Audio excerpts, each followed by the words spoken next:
Two chubby puppies were stuck in a narrow drain. A week passed, and they got even fatter. Their mom kept calling from the mountainside. They were discovered by a kind woman. She fed them sausages and water daily.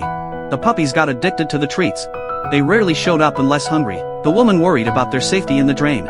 She called rescue workers for help. The puppies hid deeper when a camera approached. Rescuers found another drain exit on the mountainside. They fed the puppies to lure them out. Rain made the situation urgent. The woman stayed up, worrying about floods.